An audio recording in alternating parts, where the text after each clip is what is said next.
awal kehidupan dan perjalanan mencari ilmu. Pada awalnya, Sunan Geseng dikenal dengan nama Raden Jaka Geseng. Ia lahir dalam keluarga yang sederhana di sebuah desa kecil di tanah Jawa. Sejak kecil, menunjukkan rasa ingin tahu yang besar dan sifat pekerja keras yang berbeda dari anak-anak seusianya.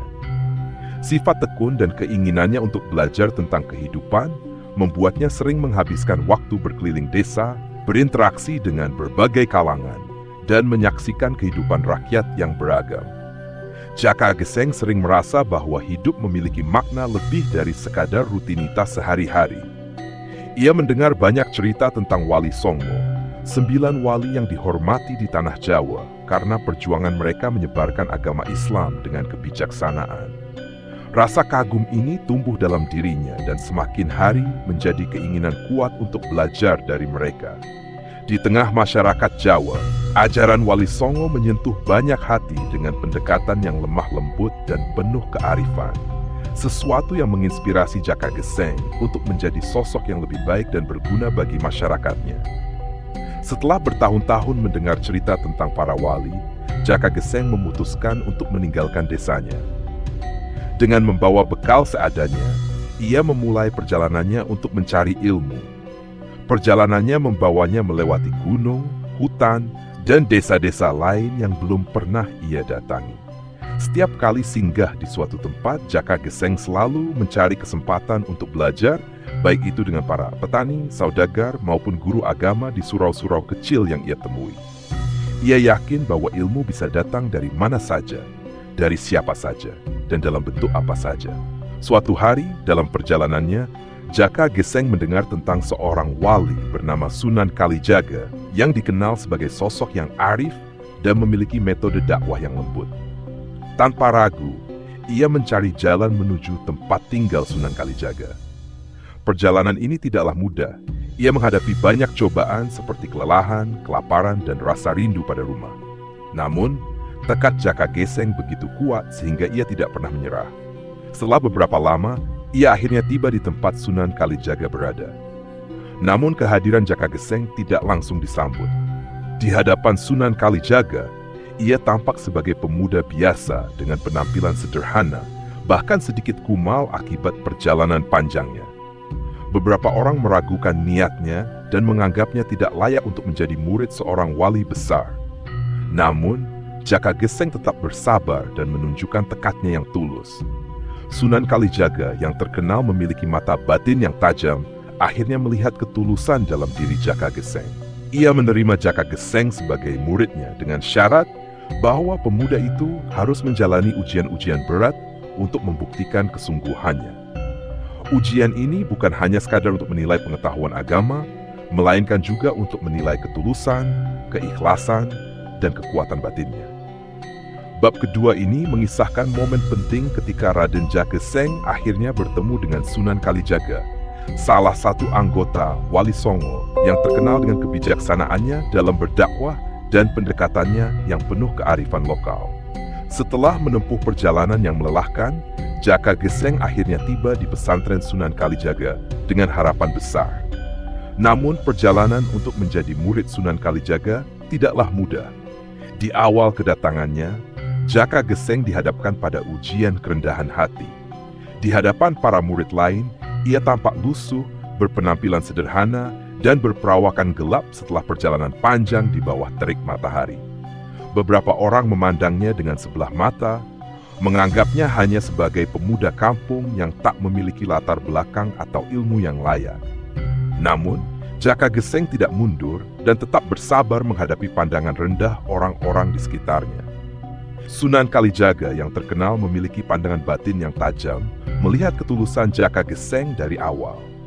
Sebelum menerima Jaka Geseng sebagai murid resmi, Sunan Kalijaga memberikan ujian berat yang tampak sederhana tetapi penuh makna. Sebagai ujian pertama, Sunan Kalijaga memberikan tugas kepada Jaka Geseng untuk menjaga api di dapur pesantren, yang tampaknya adalah pekerjaan remeh. Setiap hari, ia hanya perlu menjaga agar api di tungku tetap menyala, agar bisa digunakan untuk memasak makanan bagi para santri dan tamu pesantren. Meskipun pekerjaan ini tampak sederhana, Jaka Geseng menerimanya dengan penuh tanggung jawab dan menjalankannya tanpa mengeluh. Siang dan malam, ia berada di dekat api yang panas, memastikan tungku selalu menyala. Panas dari api membuat kulitnya semakin gosong dan tubuhnya menjadi semakin gelap. Namun Jaka Geseng tidak mempermasalahkannya, bahkan ketika pekerjaan tersebut membuatnya semakin tampak seperti hangus, atau dalam bahasa Jawa disebut geseng. Selama berminggu-minggu menjalani tugas ini, Jaka Geseng tidak pernah mengeluh atau meminta tugas yang lain. Bahkan ketika para murid lain meledeknya sebagai si geseng karena kulitnya yang gelap dan menghitam akibat panas api, Jaka hanya tersenyum dan tetap menjalankan tugasnya dengan ikhlas. Ketekunan dan ketulusan hati Jaka Geseng dalam menjalankan tugas yang tampak sepele ini menunjukkan kedalaman karakter dan kerendahan hatinya. Setelah melihat ketekunan Jaka Geseng, Sunan Kalijaga akhirnya memanggilnya. Di hadapan para santri lain, Sunan Kalijaga menyatakan bahwa Jaka Geseng telah lulus dari ujian pertama. Melalui ujian menjaga api ini, Sunan Kalijaga ingin mengajarkan kepada para muridnya bahwa tugas sederhana yang dijalankan dengan penuh keikhlasan adalah bagian penting dari pengabdian. Nama Geseng kemudian menjadi sebutan yang melekat pada Jaka sebagai tanda ketulusan dan pengorbanannya. Pada pertemuan itu, Sunan Kalijaga mengajarkan sebuah pelajaran penting. Dalam dakwah dan pengabdian, kerendahan hati adalah fondasi utama. Tidak ada tugas yang lebih rendah atau lebih tinggi, semua adalah bentuk pengabdian kepada Tuhan. Jaka Geseng, yang telah melalui ujian ini dengan penuh keikhlasan, mulai belajar bahwa ilmu tidak hanya diukur dari tingginya pengetahuan, tetapi dari ketulusan hati dan keikhlasan dalam melayani orang lain. Mulai dari titik ini, Sunan Kalijaga mulai memberikan ilmu-ilmu mendalam kepada Jaka Geseng. Tidak hanya tentang agama, tetapi juga tentang kehidupan dan nilai-nilai kemanusiaan. Jaka Geseng belajar bahwa setiap tindakan, sekecil apapun, jika dilakukan dengan niat yang tulus, memiliki dampak besar pada diri dan lingkungan. Pelajaran ini menjadi dasar dari semua ajaran dan dakwah yang nantinya akan ia sampaikan kepada masyarakat. Setelah melalui berbagai ujian dari Sunan Kalijaga, Raden Jaka Geseng mulai menunjukkan kemampuannya dalam mempelajari ilmu agama, kesabaran dalam menghadapi cobaan, dan ketekunan dalam menjalankan tugas-tugas sederhana. Kesederhanaan dan keikhlasannya membuat Sunan Kalijaga merasa yakin bahwa Jaka Geseng siap untuk memikul tanggung jawab yang lebih besar dalam menyebarkan agama Islam. Sunan Kalijaga memanggil Jaka Geseng dan mengungkapkan kebanggaannya atas kesabaran serta kerendahan hati yang telah ia tunjukkan selama masa pembelajaran. Sunan Kalijaga menyampaikan bahwa selama ini Jaka Geseng telah belajar bukan hanya ilmu agama, tetapi juga pelajaran berharga tentang kebijaksanaan hidup. Ia mengajarkan bahwa dalam pengabdian, seorang wali harus mampu melihat nilai dalam hal-hal yang sederhana, bersabar menghadapi rintangan, dan menghargai setiap makhluk ciptaan Tuhan. Kemudian, Sunan Kalijaga memberikan nama kehormatan kepada Jaka Geseng. Ia mengatakan, mulai hari ini, engkau akan dikenali sebagai Sunan Geseng. Nama ini adalah penghargaan bagi pengabdianmu yang ikhlas, yang membuatmu tidak takut untuk terbakar dalam kesetiaan menjaga tugas. Nama Geseng yang semula adalah julukan dari para santri lain, berubah menjadi simbol kekuatan dan keikhlasan, serta tanda bahwa tugas dan pengabdian seorang wali tidak terlepas dari cobaan yang kadang melelahkan, bahkan menyakitkan. Setelah menerima nama Sunan Geseng, Jaka merasa bangga sekaligus rendah hati. Ia menyadari bahwa namanya kini membawa tanggung jawab besar, bukan hanya kepada gurunya, tetapi juga kepada masyarakat yang membutuhkan bimbingan dalam menjalankan kehidupan beragama. Disinilah ia memahami bahwa perjalanan hidupnya bukan lagi sekadar perjalanan seorang murid, tetapi menjadi seorang pembawa cahaya bagi orang lain. Nama Sunan Geseng menjadi simbol dedikasi tanpa pamrih dalam menyebarkan kebaikan, meski harus menghadapi berbagai kesulitan. Dalam waktu singkat, nama Sunan Geseng mulai dikenal di kalangan para wali dan santri lainnya. Meski masih ada yang meremehkannya, karena penampilannya yang sederhana dan perawakannya yang hitam. Karena bekas panas api, Sunan Geseng tidak pernah mempedulikan pandangan rendah dari orang-orang.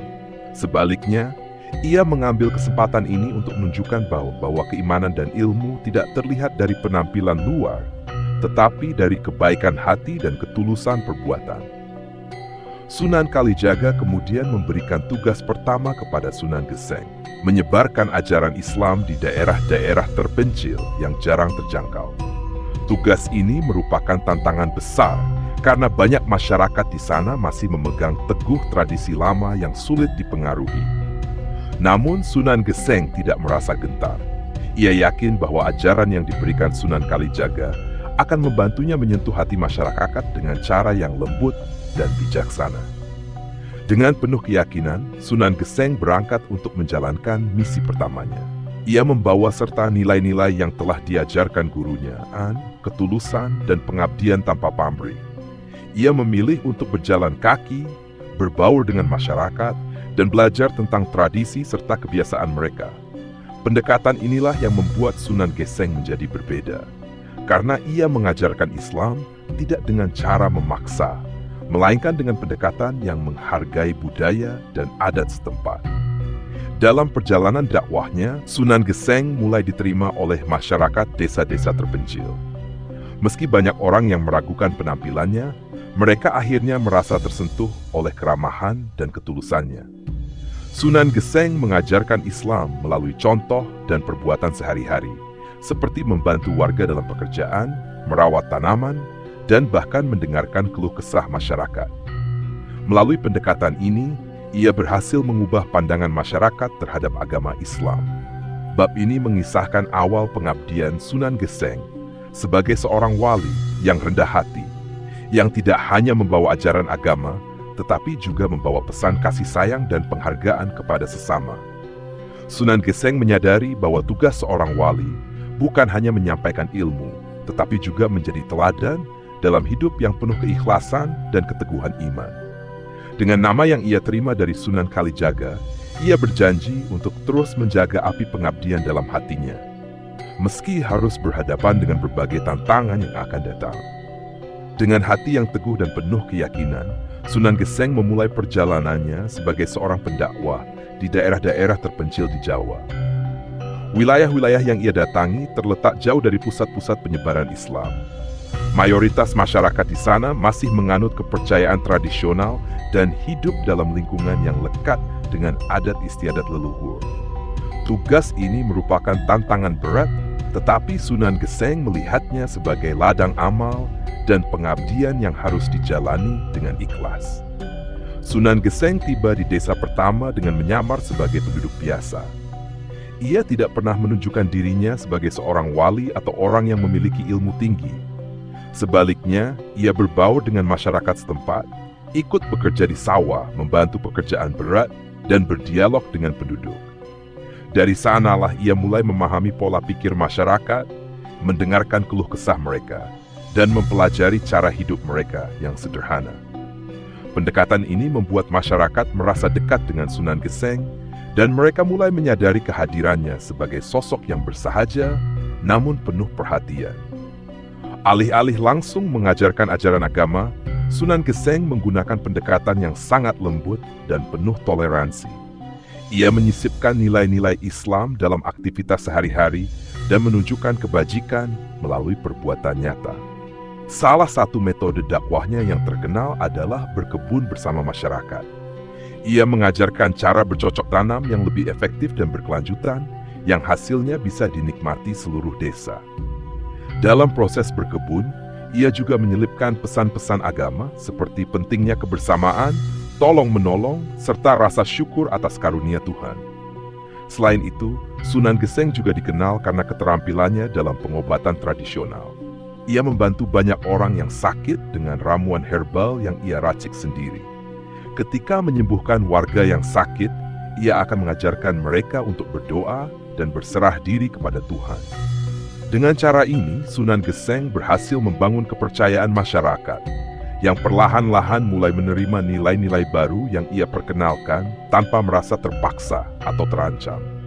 Setiap malam, setelah seharian bekerja bersama masyarakat, Sunan Geseng akan mengadakan pengajian kecil di rumah warga yang sederhana. Dalam pengajian ini, ia tidak langsung mengajarkan doktrin agama yang berat, tetapi berbicara tentang makna kehidupan, kebajikan, dan pentingnya menjaga hubungan baik dengan sesama. Pendekatan ini menarik perhatian banyak orang, bahkan mereka yang semula menentang atau ragu-ragu, akhirnya mulai tertarik untuk mendengarkan ajaran Sunan Geseng. Meskipun dakwahnya diterima oleh banyak orang, tidak sedikit pula yang menentangnya. Beberapa pemuka adat dan tokoh masyarakat merasa terancam dengan ajaran baru ini karena khawatir akan hilangnya nilai-nilai leluhur mereka. Namun, Sunan Geseng tidak pernah melawan mereka secara langsung. Sebaliknya, ia mendekati mereka dengan cara yang halus, mengundang mereka untuk berdialog dan memahami ajaran Islam sebagai nilai yang dapat hidup berdampingan dengan adat mereka. Sunan Geseng menekankan bahwa Islam tidak datang untuk menghapus budaya, tetapi untuk memperkaya dan memperhalusnya. Dengan sabar, ia menjelaskan bahwa ajaran Islam adalah ajaran yang menekankan kedamaian, kesejahteraan, dan penghormatan terhadap sesama manusia. Perjuangan dakwah di pedesaan ini berlangsung selama bertahun-tahun. Desa demi desa mulai terbuka terhadap ajaran yang dibawa Sunan Geseng. Ia berhasil mengubah pandangan masyarakat dengan cara yang lembut dan persuasif, tanpa paksaan dan tanpa kekerasan. Dalam waktu yang tidak terlalu lama, semakin banyak desa yang menerima Islam sebagai bagian dari kehidupan mereka, dan masyarakat mulai menjalankan ajaran agama dengan penuh kesadaran. Melalui bab ini, kita melihat bagaimana ketulusan dan kesabaran Sunan Geseng menjadi kunci keberhasilannya dalam berdakwah. Ia mengajarkan Islam melalui perbuatan nyata dan pendekatan yang penuh kasih sayang, sehingga ajaran agama menjadi sesuatu yang dicintai dan dipahami oleh masyarakat. Keberhasilan dakwah Sunan Geseng di pedesaan ini kemudian menjadi inspirasi bagi para wali lainnya, yang melihat bahwa dakwah dengan hati yang tulus lebih efektif dibandingkan dengan paksaan atau tekanan. Seiring berjalannya waktu, keberadaan Sunan Geseng semakin dikenal di pelosok Jawa. Masyarakat yang telah tersentuh oleh dakwahnya menganggap beliau bukan hanya sebagai guru agama, tetapi juga sebagai sosok yang mampu membawa kedamaian dan kesejahteraan. Dalam berbagai perjalanan dakwahnya, karomah atau keistimewaan Sunan Geseng mulai terlihat, meskipun ia sendiri selalu merendah dan tak pernah ingin dianggap istimewa. Salah satu karomah Sunan Geseng yang sangat dikenal adalah kemampuannya menyembuhkan berbagai penyakit dengan doa-doa dan ramuan herbal yang ia racik sendiri. Saat ada warga yang sakit, baik itu karena penyakit biasa maupun penyakit yang dipercaya berasal dari gangguan gaib, mereka akan meminta bantuan kepada Sunan Geseng. Dengan ketulusan hatinya, Sunan Geseng meracik obat dan memanjatkan doa agar penyakit tersebut hilang. Banyak dari mereka yang sembuh, dan ini semakin menguatkan kepercayaan masyarakat akan keistimewaan Sunan Geseng. Namun, Sunan Geseng selalu mengingatkan mereka untuk tidak bergantung padanya. Ia mengajarkan bahwa kekuatan sejati berasal dari Tuhan, dan manusia hanya bisa memohon dengan penuh kerendahan hati. Dengan cara ini, ia mengarahkan masyarakat untuk selalu berdoa dan bersandar pada Tuhan dalam setiap kesulitan. Sunan Geseng berusaha agar karomah yang ada padanya tidak menjadikannya sosok yang diagungkan secara berlebihan, tetapi sebagai sarana untuk mengajarkan iman yang kokoh kepada masyarakat. Selain kemampuan menyembuhkan, karomah Sunan Geseng lainnya adalah kemampuannya melihat hal-hal gaib atau yang belum terjadi.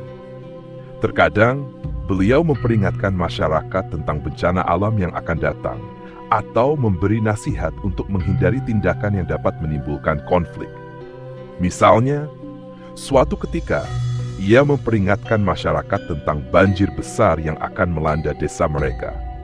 Berkat peringatannya, para warga mempersiapkan diri dan memindahkan barang-barang penting mereka ke tempat yang aman, sehingga mereka bisa selamat dari bahaya. Meski memiliki berbagai karomah, Sunan Geseng selalu bersikap rendah hati. Ia tidak pernah mengaku sebagai seorang wali yang memiliki kekuatan istimewa. Bahkan saat ada orang yang memuji karomahnya, Sunan Geseng selalu merendah dan mengatakan bahwa dirinya hanyalah manusia biasa. Sikap rendah hati ini membuat masyarakat semakin menghormati Sunan Geseng sebagai sosok pemimpin spiritual yang bukan hanya memiliki ilmu, tetapi juga memiliki hati yang tulus dan penuh kasih. Pada suatu hari, seorang pemuka desa datang kepada Sunan Geseng untuk meminta bantuan menyelesaikan perselisihan antar warga. Perselisihan itu telah berlangsung lama dan menimbulkan ketegangan. Sunan Geseng memutuskan untuk turun tangan dan menjadi penengah dalam konflik tersebut. Dengan kebijaksanaannya, ia mengajak kedua belah pihak untuk duduk bersama dan saling mengemukakan pendapat mereka. Melalui kata-kata yang penuh kebijaksanaan, Sunan Geseng berhasil mendamaikan kedua pihak dan membuat mereka saling memaafkan. Kejadian ini memperlihatkan bahwa selain memiliki karomah, Sunan Geseng juga memiliki kemampuan luar biasa dalam menciptakan kedamaian di antara masyarakat. Cerita lain yang terkenal adalah ketika Sunan Geseng pernah berjalan melintasi sawah-sawah yang kering akibat musim kemarau panjang. Saat melihat tanaman-tanaman yang mulai layu, beliau tergerak untuk memohon pada Tuhan agar diturunkan hujan demi kesejahteraan masyarakat. Tak lama setelah beliau berdoa, hujan mulai turun dengan deras, menyelamatkan sawah-sawah dan tanaman yang hampir mati. Masyarakat percaya bahwa doa Sunan Geseng adalah anugerah yang membawa keberkahan bagi mereka.